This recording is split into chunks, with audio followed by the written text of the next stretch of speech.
कल्याण डोंबिवली महानगरपालिकेच्या अंतर्गत 65 इमारतींना नोटीस बजावण्यात आल्या। त्यापैकी एक गावदेवी हाइट्स ही इमारत आहे आणि या इमारतीच्या खाली एक महिला राहतात। 55 वर्षीय महिला आहेत आणि आपण त्यांच्याकडून जाणून घेऊया।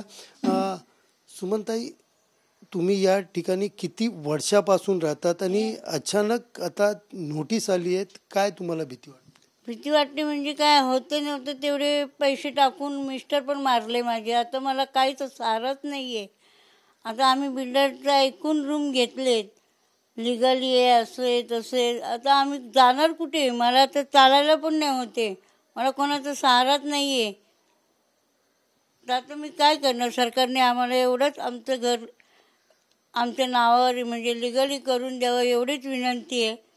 नाही तर मग आम्हाला बुलडोझर जर आमच्यावर आधी चालवावा आणि आम्हाला मारून टाकावा, कारण आम्हाला कोणाचा सहाराच नाही आहे। एवढंच सरकारला विनंती आहे की आम्हाला न्याय मिळवून द्यावा।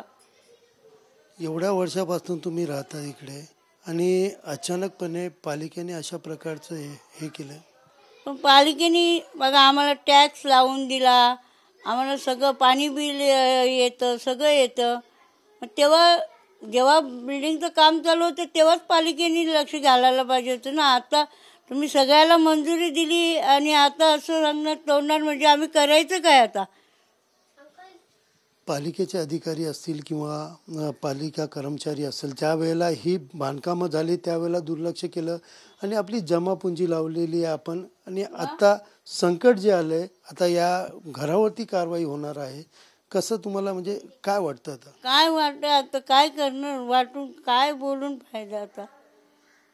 आता आमची काय चुकी आहे का? आम्हाला बिल्डर लोकांनी सांगितलं काही होणार नाही, लिगली आहे म्हणून आम्ही पैसे टाकले। आता दुसरा कुठला सहाराच नाही आहे मला, मी अपंग आहे।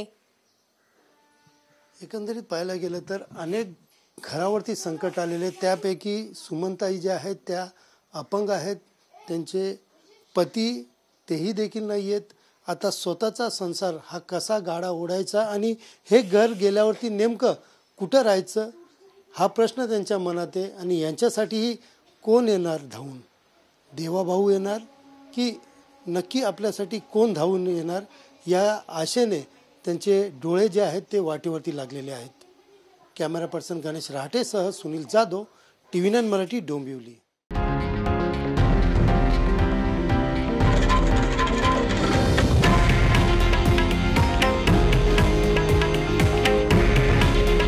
हे आहे देशातील नंबर 1 न्यूज नेटवर्क आणि आपण पाहत आहात TV9 मराठी। काळजी तुमची, हित महाराष्ट्राचं।